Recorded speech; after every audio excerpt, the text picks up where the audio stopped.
Okay, thanks for being patient, everybody. We had some unexpected software updates. Well,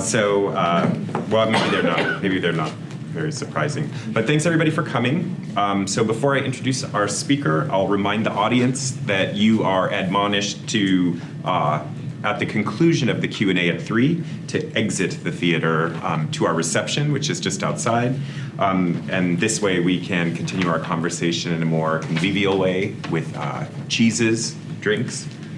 I want to thank our Master of Human-Computer Interaction and Design program for co-sponsoring our talk today, especially Steve Huseflug, Program Director, and Adriana Avina, Program Coordinator. So without further ado, joining us today will be Dr. Patricia Garcia, Assistant Professor in the School of Information at the University of Michigan. Dr. Garcia does socio-cultural research on race, gender, and technology with a special interest in studying how the use of culturally responsive computing practices can increase girls' participation in STEM activities. She's also done major research projects on low resource models for teaching computer science in libraries, the use of archival resources in K-12 education, and political theories of participation in the context of internet cultures. She's collaborated with partners such as Black Girls Rock, the Center for Gender Equity in Science and Technology, the Ypsilanti District Library, Tempe Public Library, and Imperial County Free Library. And on a personal note, I first met Pat when we were doctoral students together. She's been a great colleague and friend. It's my pleasure to welcome her back to Southern California to share some of her wonderful work. So thank you, Pat.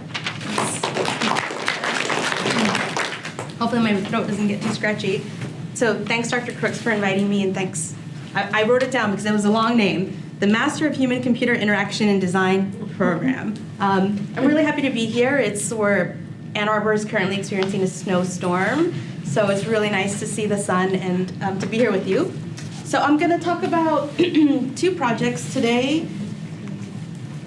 I know the talk was advertised as really only talking about expressive electronics, but without the project that sort of led up to it, it's kind of an incomplete story. So I'm going to talk about the first one to help you understand how I ended up doing what I'm doing now.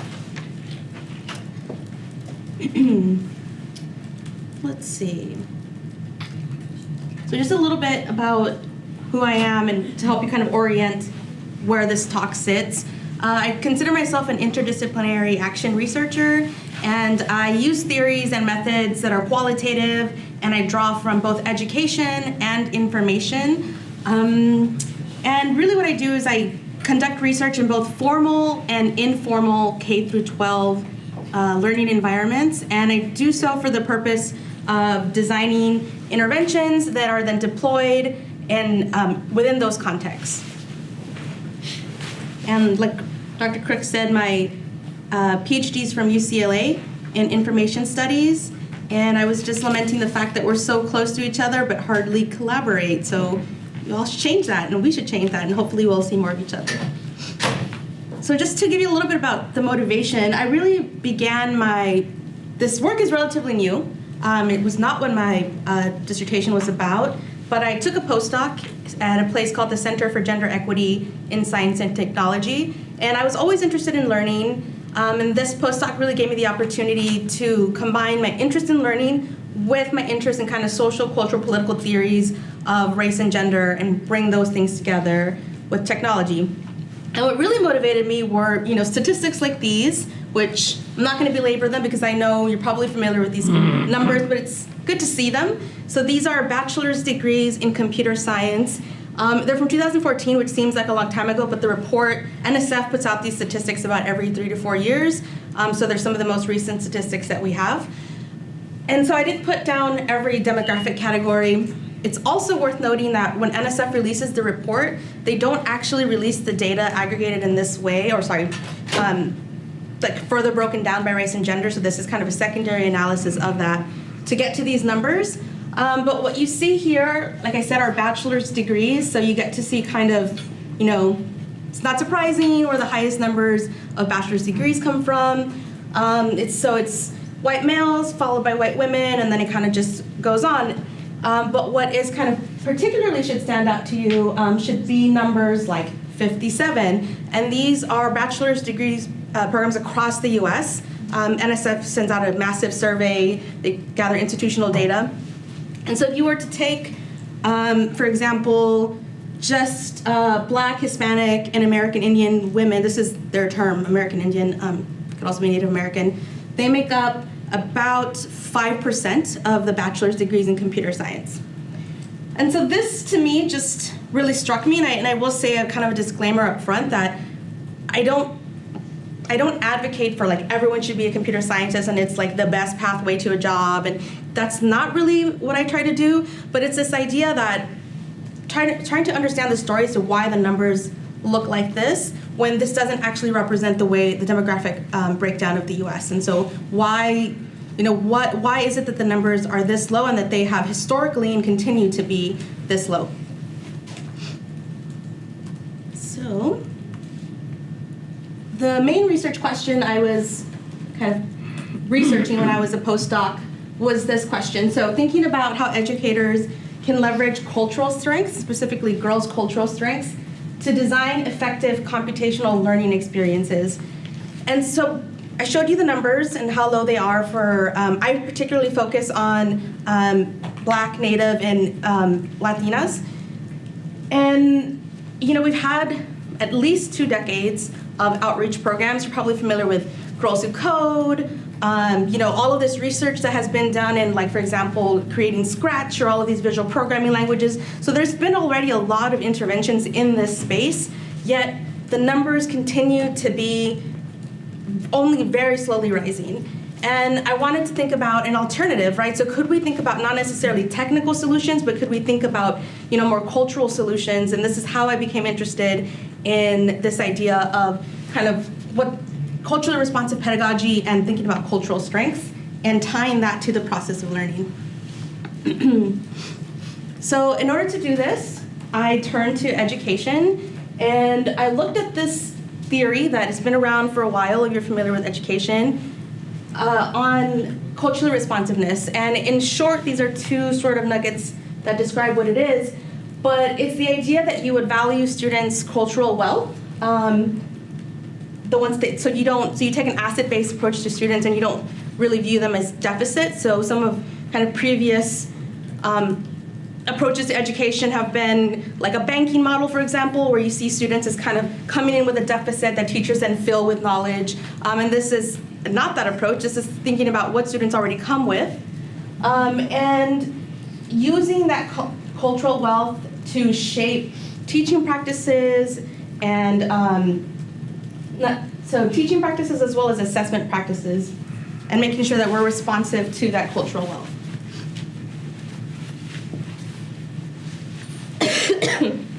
And so what I did in this postdoc is we applied for a grant to explore this idea. So what would it look like to take culturally responsive pedagogy, which, like I said, has a home in education and has been used pretty wide, it's a popular theory.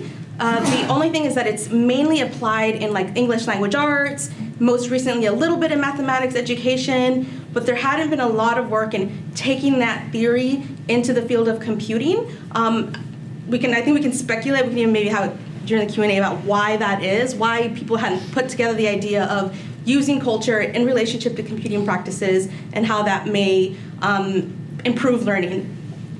So the grant was to develop what we called a culturally responsive computing curriculum, and we did it in collaboration with a program called CompuGirls, and it just celebrated, it's a decade old, so it just celebrated its 10-year anniversary. And we wanted specifically to work with humanoid robots, and I'll talk a little bit as to the challenges that presented. And so today I'm not going to cover too much of the technical aspects of the curriculum that we built, because you can literally Google now humanoid robot and learn how to program it. So I'm not going to cover that. I'm going to mainly focus on how we took kind of the programming of robots and use culture as a way to engage girls throughout the learning process.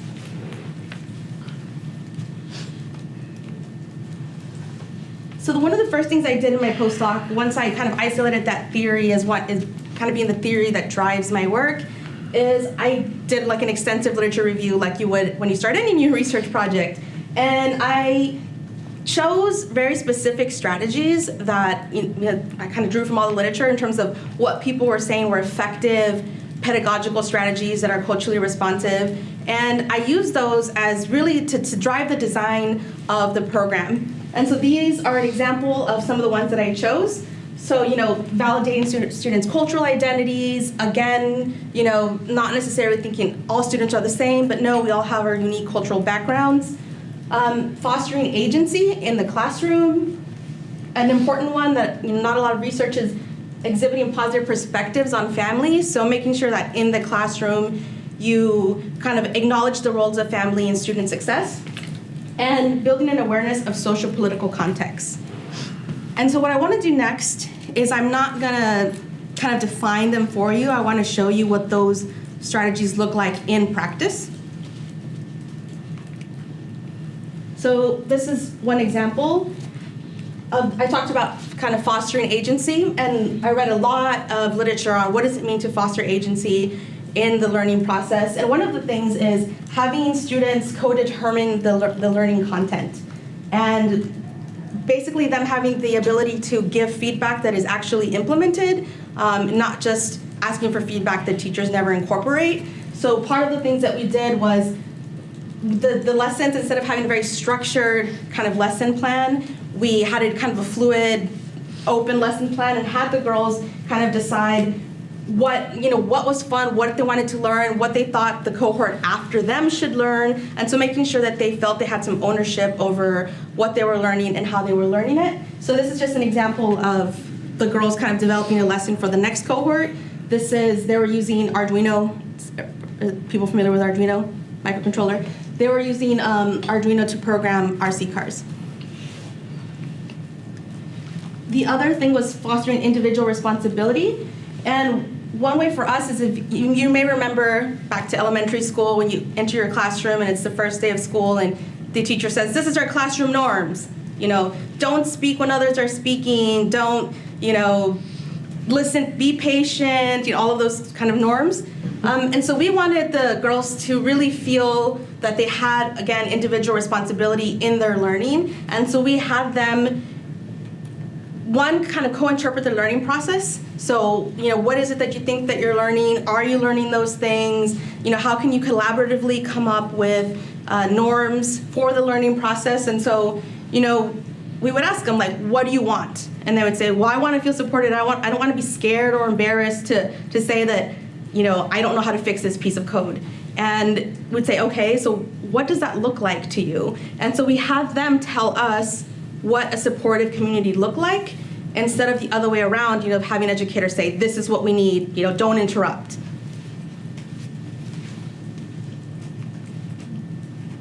In terms of exhibiting positive perspectives on families, like I said, research shows that families play a really big role in student success.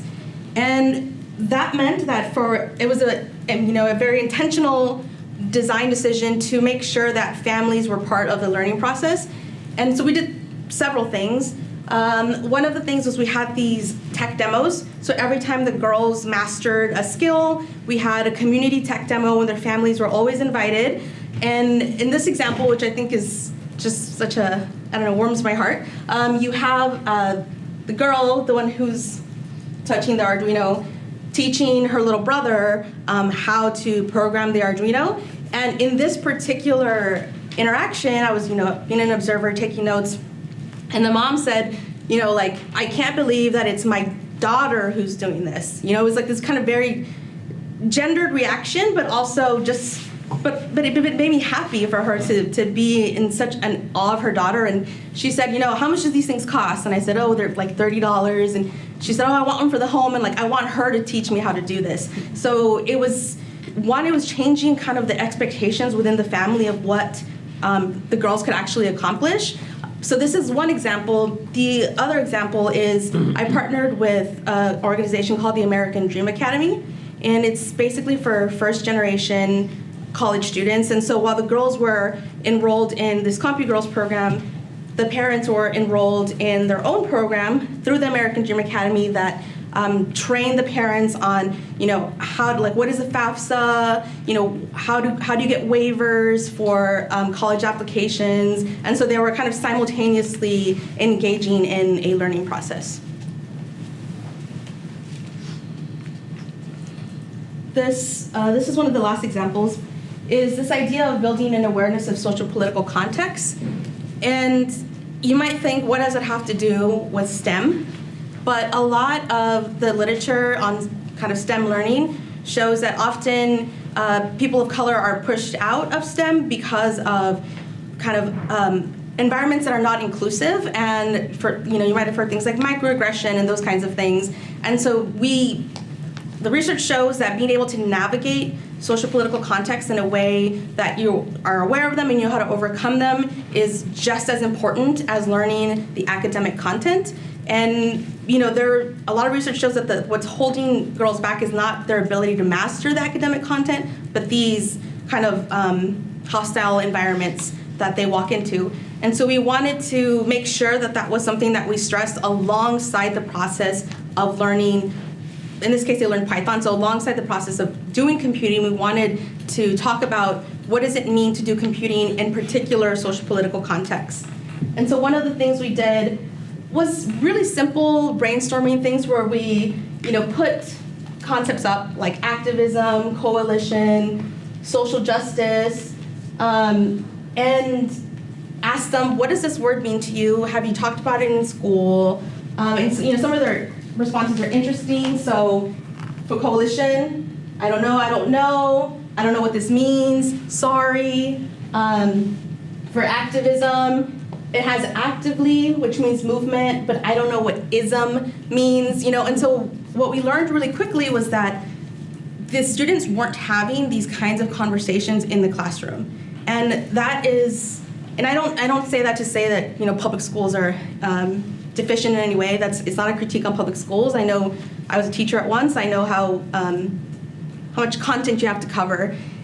So this is, I think, really more a signal of how useful and important informal learning environments can be, because we had the luxury to be able to take this as a design principle for us, implement it in a educational intervention, and be able to implement it.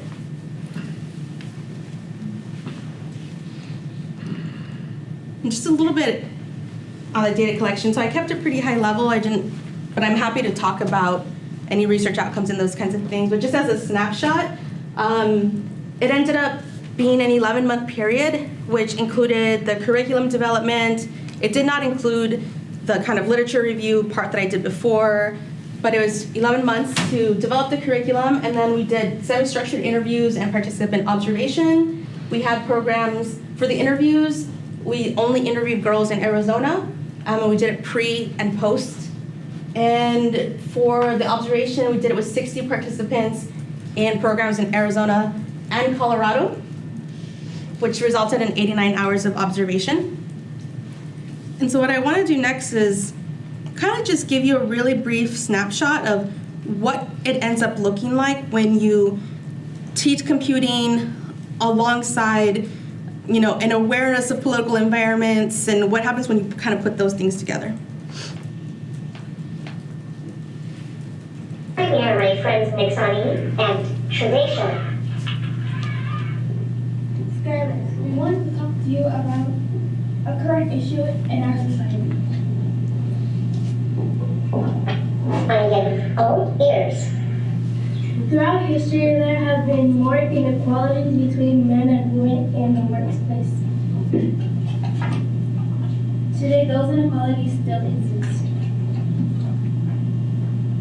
Wow, inequalities in the workplace between men and women is a big issue that needs to be solved. Women are only making 79 cents to every dollar a man earns. These issues are so big that today women hold only 27% of all computer science jobs, and the number is not growing. That is very sad to hear. What are the problems leading to this issue? Well, Skeller, young girls are rarely encouraged to pursue math and science. In addition, there exists an unconscious bias that science and math is typically male fields. Oh, this is just terrible. I think I need to sit down.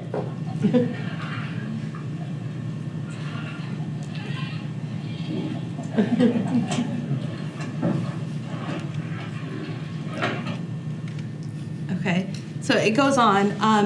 And so what looks like something that's, I don't know, might not seem impressive at this point, I want to just detail a little bit what it takes to get to this point. So obviously she used the word like unconscious bias, and so that they're demonstrating this kind of understanding of social political context. But the other thing is that they chose topics themselves. So after we kind of talk about these things, we say, is there something that you want to address? And so in this case, they wanted to do the wage gap. And they have to do a round of research. So the script that they were using, that was all from research that they conducted themselves. They had to write the script, and so they decided to do a question and answer, which is what you see here. They had to then program the robot to be able, it's not super sophisticated, but it's still, it's like, to program the robot, they did it in Python, and they did it in Choreograph, which is a graphical, basically like a visual programming environment. And so they had to simultaneously conduct research, collaborate, program the robot, think about audience and audience needs and what's going to be entertaining and what are the best ways to get the information that they really wanted to get out. And so all of that, I hope that you see in this example.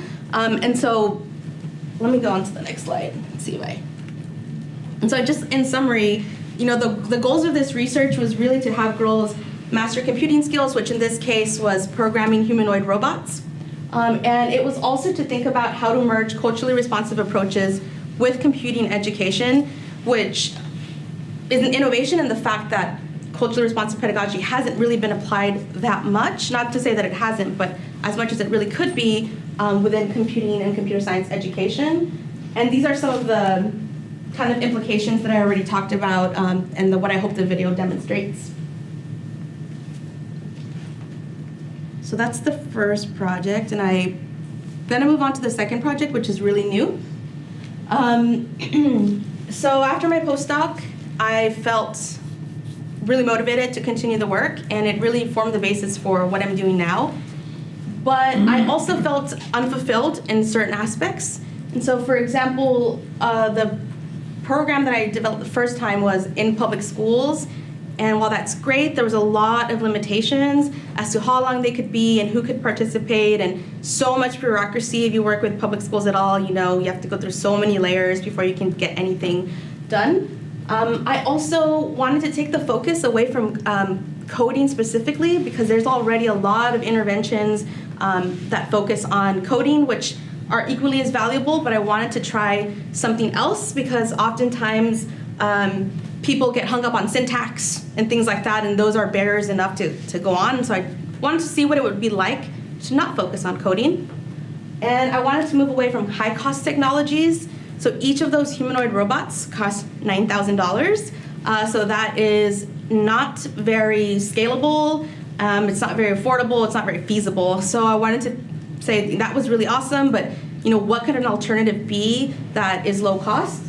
And I wanted to move away from STEM identity. So the first grant was really about how can we use kind of culturally responsive pedagogy and computing experiences so that at the end of the day, the girls take a survey and it asks whether or not they believe they have a STEM identity. So these are things like, I believe I can be a scientist, I feel self-efficacious around computing, those kinds of things. And while I think that's great, I think some of the things that it's missing is that it sort of treats your STEM identity as if it's something separate from who you are as a person. And I thought that maybe moving away from that and thinking about, someone's STEM identity in relationship to, who they are with their friends, who they are in their family unit, just what their interests are. I wanted to broaden it out and think about STEM in this broader context, which is where intersectionality comes in. So it becomes an aspect of their identity instead of what defines them.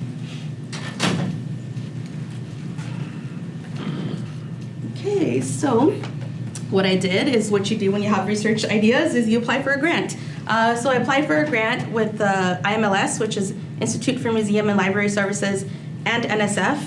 And I proposed to have collaborations with public libraries across the US because I wanted to think about this kind of learning in specifically informal environments. And libraries already have a really long history of doing youth programming. They are really into STEAM right now, and so I thought they're perfect partners.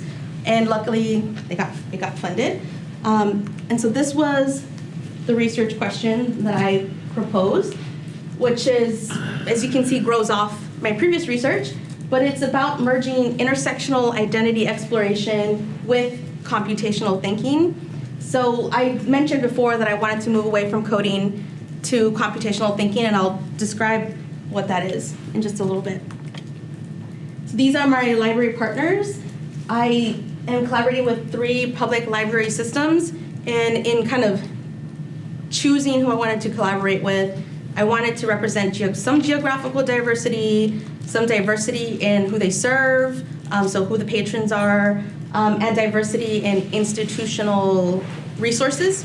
And so the Imperial County, those libraries are not what you think of when you think of a library. They're mobile units, or they rent like one room in a commercial strip mall. So it's not like there's one county librarian who travels between all 7 of the branches. So it's a very different model for how public libraries exist. Tempe Public Library has a lot of Native American youth programming, and they are, of the 3, the most resourced, and then they actually have a dedicated teen librarian in a really nice space. And then Ypsilanti, which is predominantly African American, they're, in terms of resources, somewhere in the middle, so they have dedicated teen librarian, but not a lot of programming money. They're conveniently close to Ann Arbor, which is always, helpful. So these are the 3, and I continue to stay in contact with the center where I did my postdoc, which is at ASU. So these are all the partners for this project. Just a really quick summary on what we propose and what we're doing.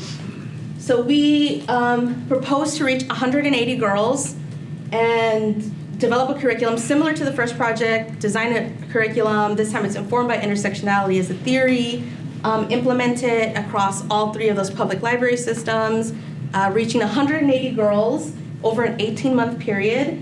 And for the artifact analysis, we're asking them to create these expressive electronic pieces, and we're taking pictures. They get to keep them, but we're taking pictures of all of them. So it's going to yield about 1,800 artifacts that we're analyzing. We're doing participant observation across all 3 of the sites. Up until now, we have about 89 hours of observation. And we are conducting interviews with the librarians themselves. Oops, and that's not supposed to say 1,800 artifacts. That's a mistake.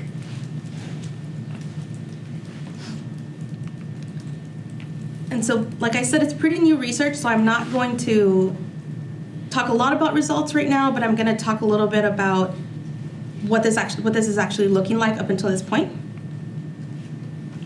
So when I say changing from coding to computational thinking, this is the definition that I use. So it's basically a broader set of thought processes for formulating problems, and these are the 4 skills that I'm designing for specifically.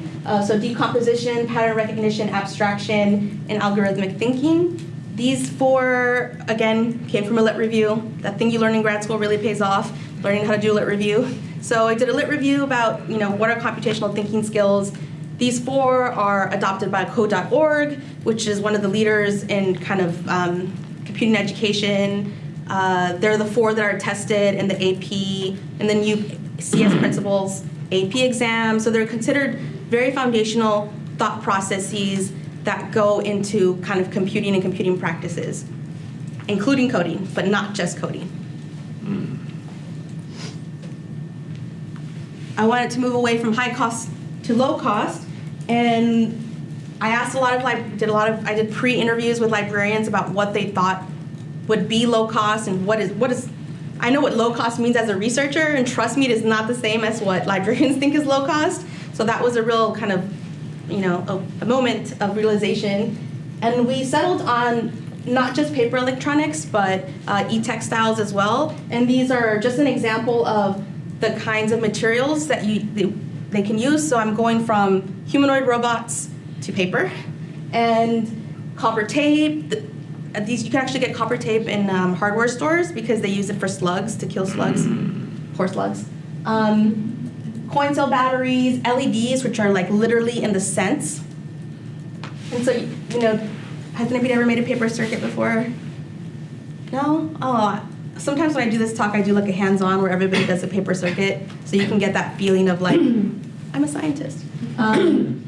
But basically, uses paper as a substrate, copper tape as a conductive agent, and an LED, and the battery as a power source. So that's one, and my opening slide had examples of the e-textiles. So instead of copper tape, we use conductive thread. All of these exercises literally end up being in the cents for each one. So we go from a $9,000 intervention to like a 33-cent intervention. And in terms of the intersectionality, this is how it's defined, good old Crenshaw, I think. But really thinking about the ways in which specifically race and gender interact. It comes from legal studies, specifically talking about Black women, but it has since then been used in other contexts. And I want to just give you a really quick kind of curricular example of what it's looking like.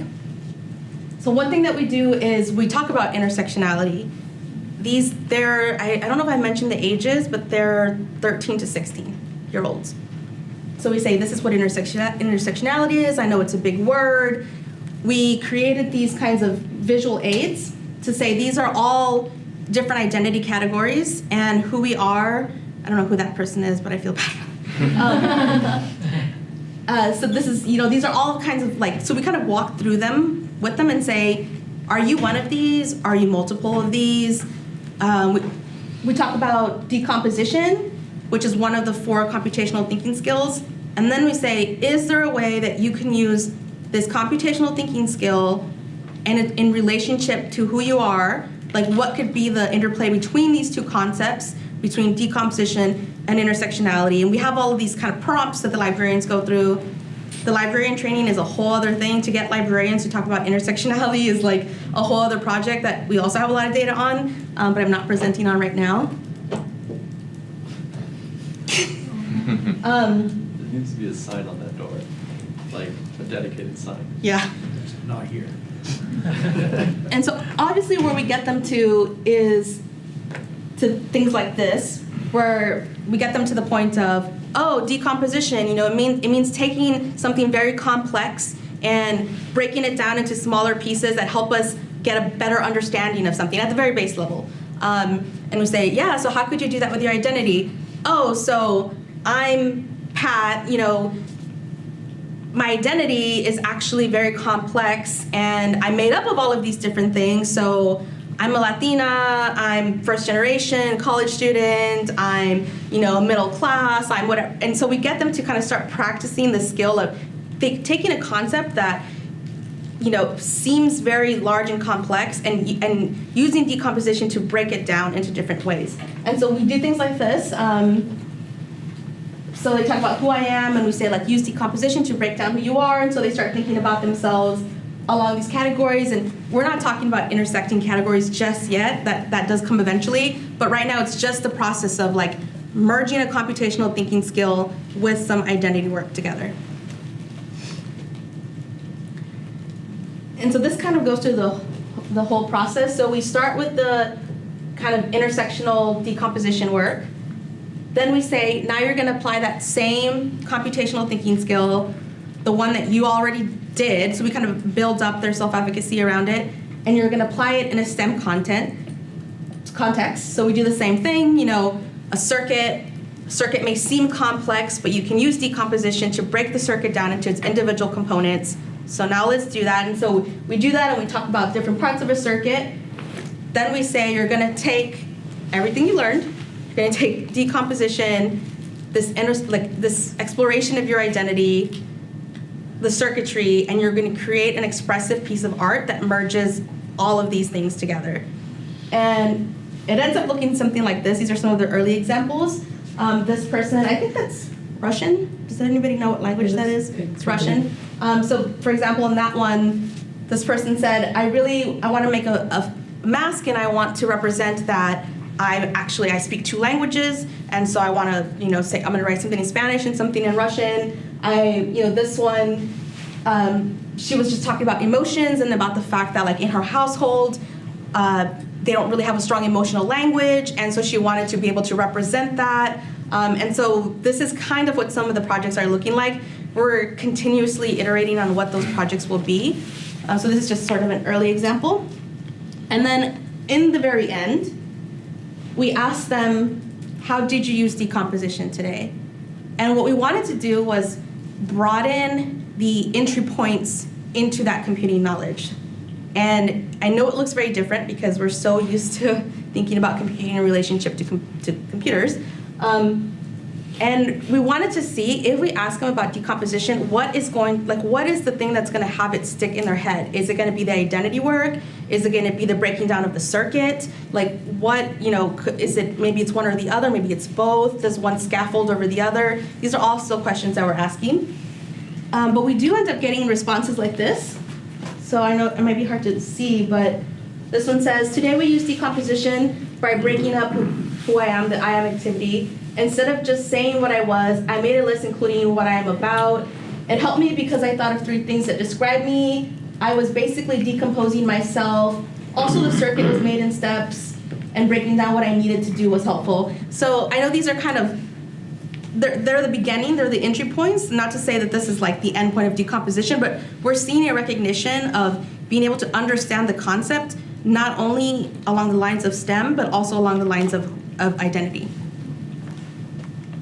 And so in summary, the goals for this research specifically is to center identity work in STEM learning and to master those 4 foundational computational thinking skills.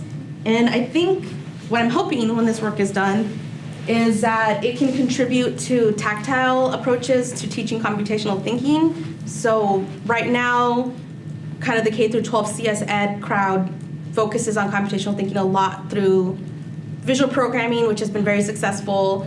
But I want to think, but not everybody learns visually, so I want to think about tactile approaches. I also want to think about low-cost approaches, and it just so happens that tactile and low-cost has a name that we call making, so the process of making in makerspaces. So I think it can also think about how we kind of diversify makerspaces and making activities. And like I said, kind of broadening the entry points to computing practices beyond programming. So that's it. Any questions? I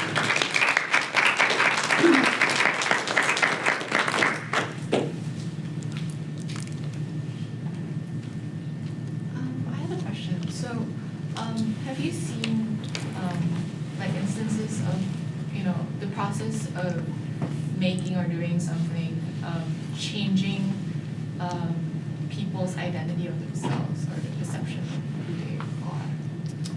I have, and I don't, right now it feels anecdotal because I feel like I don't have enough data collected because it's so early, and I don't even know if this is a good example, but I'm gonna say it anyway. So for example, when we first get them into the makerspaces, or, one of the things we do is like we do soldering, like for circuitry, and we pull out these things that look really scary, and we talk about how they can heat up to, like it's gonna burn your finger off, and girls are like, some of the girls are like, oh no, I don't mess with that, like I don't want to do that, and they're like, no, you can do it. And so like I think through the process of kind of overcoming some of these fears of this is not for me, doing, I think what we're seeing is that it definitely empowers them to be more kind of to do risk taking in other forms. And so we kind of start there. And so an example is we started with circuitry and we're learning, like, they learned the basics, like simple, parallel, series. And when we move up to the kind of microcontrollers, we took them to a community-wide makerspace, and the guy was talking about microcontrollers, and the girls had so many questions about the way the microcontroller was built. So they had like questions about like the voltage and would they need a resistor, and And the people who were running the program were like just so amazed that, you know, they thought they were just going to do the normal like copy and paste this like Arduino code and then hit run. And the girls were like, no, you know, I have way deeper questions than just that. And so I think I feel like not having had that background, I'm not sure that they would have gone in, one, empowered with the knowledge, but two, just feeling confident that they can contribute to those kinds of discussions. But again, I'll see what the data says later, but anecdotally right now it seems yes.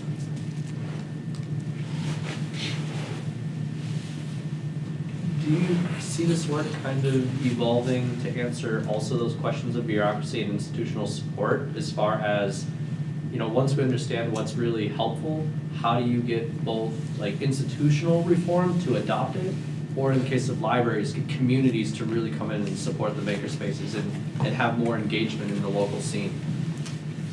I think that's part of our aim. So another part of the grant, which I didn't talk about, is building institutional capacity within libraries to offer this. So this is why we went low cost. This is why, you know, when we surveyed librarians about would they want to do a computational thinking program, like saying computational thinking, like a lot of them were like, oh no, I don't know anything about computers.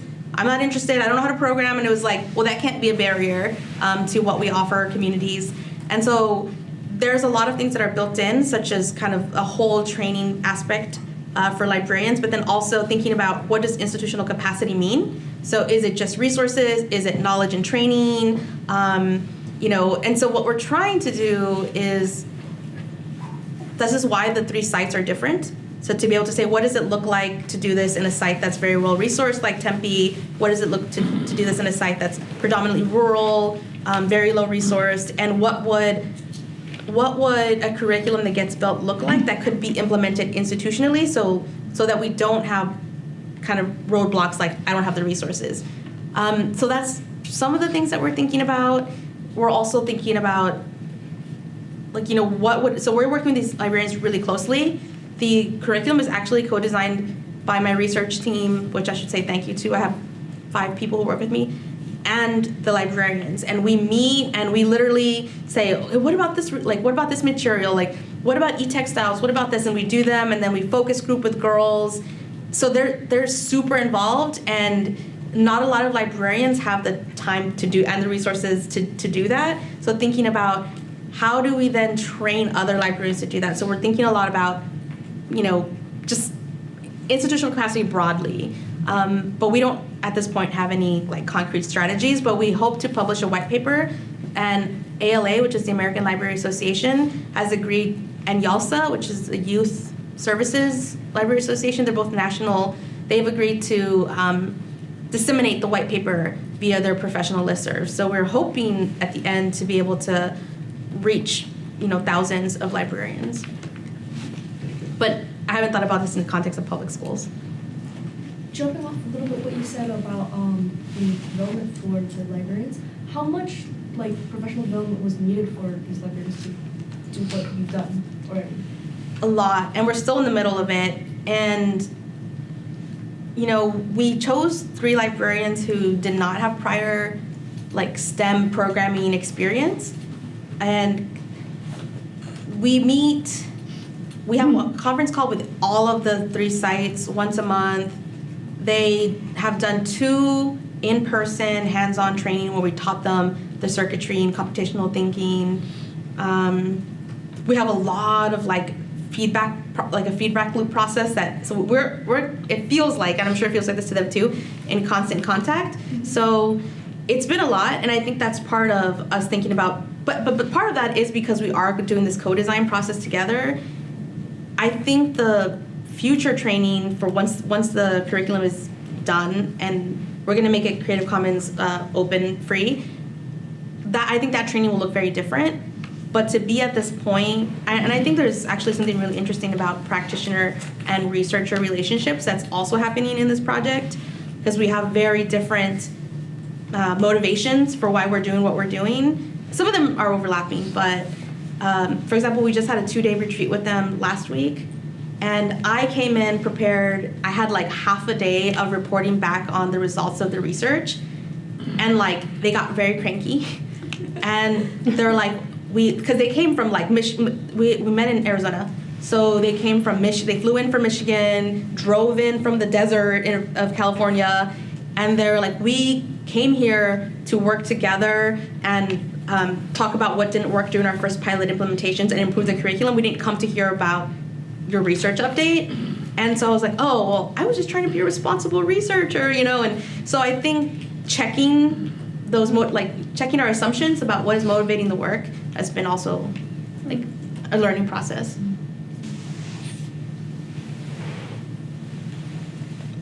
Me? Roderick? Yeah. Oh, yeah, please. So thanks for the talk. It was great. I'm very pleased to like catch up on what you've been working on. So I'm thinking about this thing about the motivations of the researcher, the motivations of the practitioners, and I think maybe I'm trying to think about like uncomfortable conversations. And so one is, for example, like when we see the kids playing with the robot, talking about implicit bias, like we're seeing the end product. Mm-hmm. But I guess I'm just wondering, can you talk some more about how you teach people to talk about the socio-political context of their technical work? It's very hard. So some of the things that you don't see are like what doesn't work, right? You only see kind of the highlights. And in that particular project, the first one, we partnered with public school teachers, and we had a training about like, here's what culturally responsive pedagogy is, here's what implicit bias looks like. We did this whole like 2-day training, and then when they implemented it and we went in to see them and we were observing, we were like, there was times where we were like, ugh, you know, because like, you know, a girl would say something like, there was a discussion about the N-word, and one of the girls said, you know, I get very uncomfortable. She said, you know, the N-word is like in all the rap songs, and I get very uncomfortable when I hear like my classmates saying it in the form of a lyric. And this program is set up to where we talk about those instances, to where when you feel uncomfortable, you say, well, why does it feel that way? And you kind of like delve deep into it. But I think the teacher had been so used to avoiding those conversations in the classroom for fear of like getting in trouble with the principal or parents or whatever, that she was like, oh no, we're not talking about the N-word, we're not. And she just totally were like, no, you're missing the point, you know. So it was a lot of kind of like training and untraining sort of and I would say that it was probably one of the weakest parts of the, and maybe not weak, probably not weak, but an uncomfortable finding for us was just how ineffective, surprise, surprise, a 2-day training on implicit bias can be, because it's just not enough. Like, this is something that requires a long-term engagement. And of course we had some really good surprises as well, but training teachers who have sort of been trained to avoid these topics, to then dive deep into them and to do it in a respectful, caring way that allows girls to open up is very difficult. Mm-hmm. So, yeah. I mean, when we would see that happening, the other thing is it's like, there was this like respecting of professional knowledge, right? So we couldn't just go in and say the way you're teaching is wrong, because it's like they're the teachers, they have pedagogical knowledge that we don't have.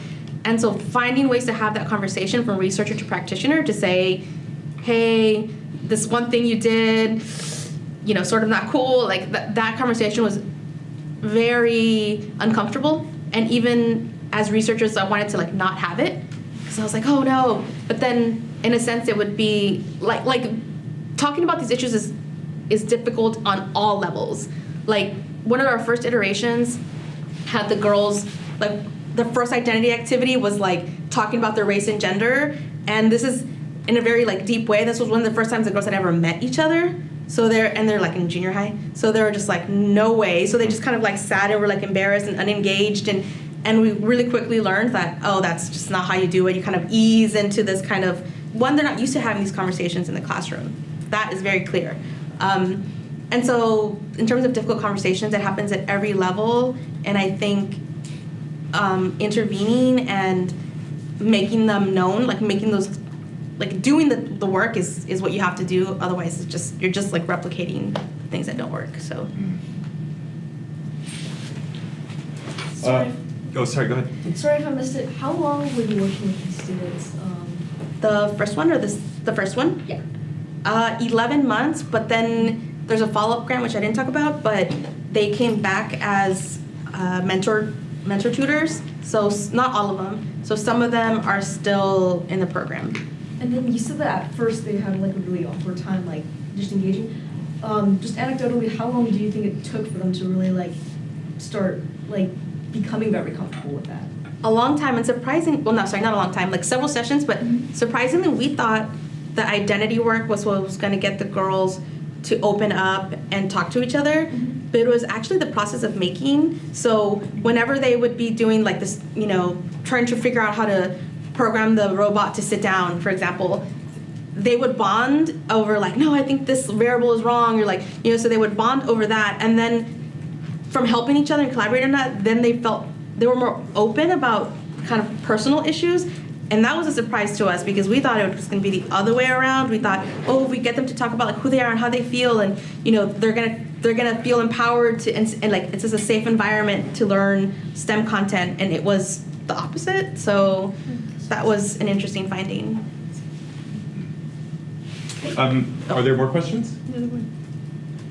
Just what you're just saying actually reminds me, Gillian Smith actually has some seemingly related work right there where she talks about, she has the making with like yarn, right, and things like that, where she actually is specifically trying to do kind of engagement with making that is not tied directly to computer science or classical STEM, but that she argues is no less a critical engagement in problem solving and things like that. Right. So it's interesting how like there are arguments about like whether or not the activity is what brings the activity problem solving is what people bring together. It wasn't so much a question; it was just like a cool comment. Connection, yeah, I see that. Okay, why don't we move out? And today, remember, our reception is upstairs, so it's actually just outside these doors, and we can continue our conversation. Let's thank Dr. Garcia again. Thank you.